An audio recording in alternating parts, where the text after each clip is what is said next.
আমার বড় আম্মুর হাতের একটা মজাদার ভর্তা আজকে আপনাদের সঙ্গে শেয়ার করব আর গল্প করব।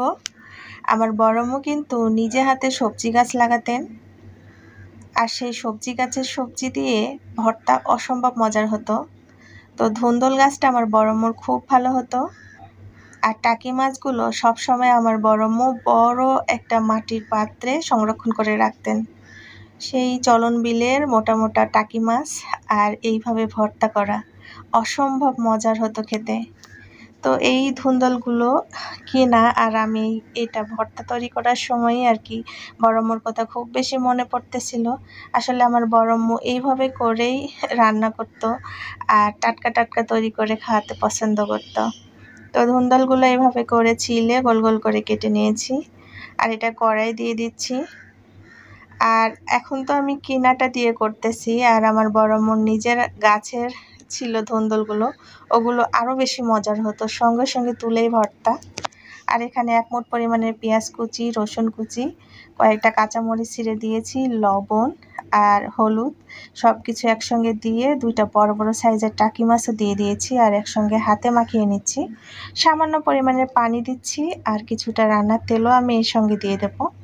তো সব কিছু দেওয়ার পরে আবারও মাখিয়ে নিয়ে তারপরে ঢাকনা দিয়ে ঢেকে আমি চুলায় বসিয়ে দিয়েছি। আর এ থেকে অল্প একটু পানি দেওয়ার পরে এবং সবজি থেকেও যে পরিমাণের পানি উঠেছে, এতে করে কিন্তু মাছটাও খুব সুন্দরভাবে সেদ্ধ হয়ে যাবে, সবজিটাও খুব সুন্দরভাবে সেদ্ধ হয়ে যাবে। আর পানিটা যখন একেবারে শুকিয়ে যাবে, দেখতেই পাচ্ছেন একদম নেড়ে চেড়ে হালকা হাতে নাড়তে হবে, মাছটাও হালকা হাতে নাড়তে হবে। তো মাছটা আমি এক সাইড করে দিয়ে এই ধুন্দলটা সুন্দরভাবে নেড়ে চেড়ে নিচ্ছি। তো সবগুলোই একসঙ্গে ভাজা ভাজা হয়ে যাচ্ছে, আর তেল যখন উঠে আসবে ধুন্দলের মাঝে থেকে, তখন এইটা সাইড করে রেখে ওই তেলের মধ্যে আরও কিছু জিনিসপত্র আমি অ্যাড করব।